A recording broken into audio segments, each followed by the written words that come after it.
I was telling my father ki take life insurance or health policy, but he denied to do the any kind of insurance, health or any kind of life insurance.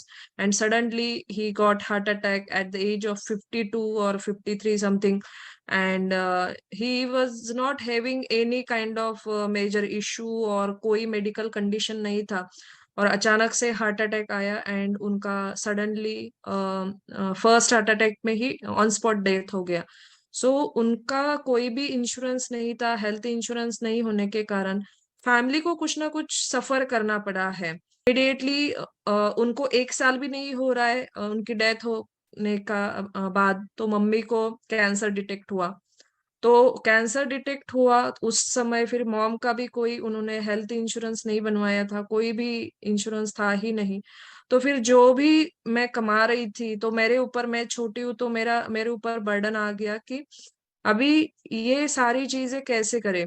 तो जो भी मैं कमा रही थी वो सारा पैसा सीधा हॉस्पिटल में भर रही थी। तो कम से कम मॉम को मैंने 8 साल सरवाइव किया। लिटरली 3-4 साल के बाद मुझे ये फील होने लगा था कि मैं सिर्फ हॉस्पिटल्स और डॉक्टर्स के लिए ही कमा रही हूँ कि क्या। अगर एक छोटा सा पॉलिसी 5-7 हजार का, 10 हजार का बनवाया होता हर साल का, तो ये सारे पैसे मेरे गए नहीं होते। और सिर्फ एक छोटा सा इन्वेस्टमेंट उन्होंने हेल्थ के लिए करना चाहिए था, वो नहीं किया। और उनका करते करते मेरे ध्यान में नहीं आया कि मेरा इंश्योरेंस का एक बड़ा सा एक्चुअली लेना चाहिए था, जो सम एश्योर्ड होना चाहिए वो। मैंने भी खुद का सिर्फ 5 लाख का निकाल के रखा। और मॉम की डेथ 2018 में हुई, उसके बाद इमिडिएटली 1 साल के बाद मेरा सर्जरी डिटेक्ट हुआ। तो उसमें भी मुझे 25 लाख और डालने पड़े क्योंकि मेरा सिर्फ 5 लाख का था।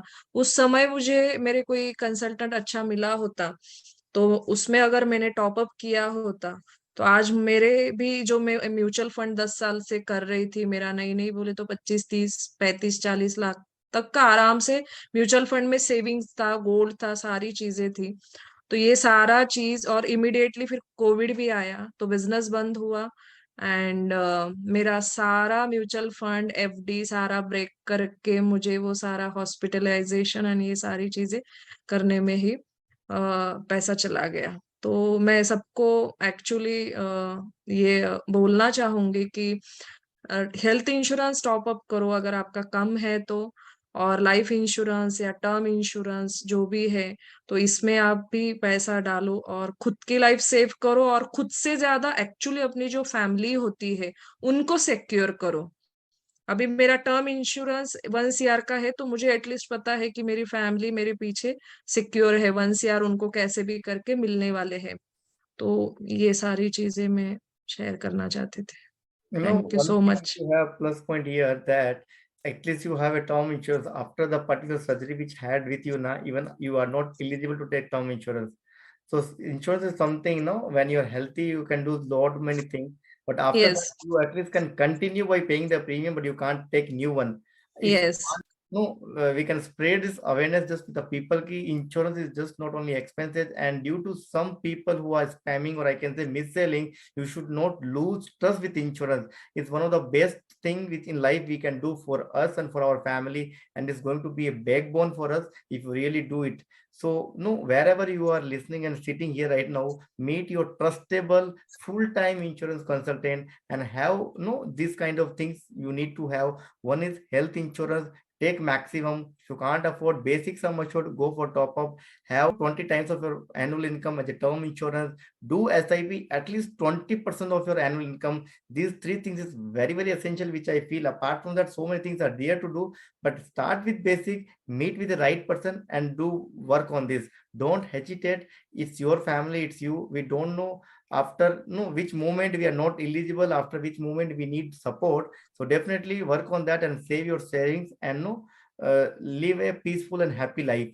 Thank you. One more thing actually Rohit, I would like to add कि जब आज मैंने आपसे बात किया और एसआईपी का पूछा, तो आपका जो सपोर्ट, आपका जो सजेशन और जो अटेंशन था वो इतना अप्रिसिएटेड है कि इमिडिएटली मैंने आपके साथ आज मेरा एसआईपी स्टार्ट किया। एंड मुझे जो गाइडेंस मिला स्टॉक्स के बारे में, शेयर्स के बारे में, या एसआईपी में कैसे इन्वेस्ट करना चाहिए, कब कौन से सेक्टर में जाना चाहिए, ये गाइडेंस भी बहुत ही यूजफुल एंड हेल्पफुल मुझे रहा है. So I am very much happy and very much satisfied. जो मैं लास्ट 1 मंथ से एक्चुअली सर्च कर रही थी कि कोई कंसल्टेंट से मैं कैसे स्टार्ट करूं मेरा इन्वेस्टमेंट फिर से, बट मुझे जो एग्रेसिवली अच्छे से काम करके देने वाला कंसल्टेंट मुझे 1 महीने में मिला ही नहीं. और जो आज आपसे बात हुआ और इमिडिएटली आज के आज पूरा ही जो मुझे काम करके इमिडिएटली चाहिए था वो पूरा हो गया है. And I am very much happy and very much satisfied. So all the very best to you, Rohit, and will definitely suggest you to my friends and family. Thank you. Thanks a lot. And in future also I will add something investment with you, definitely. Thank you. Thank you.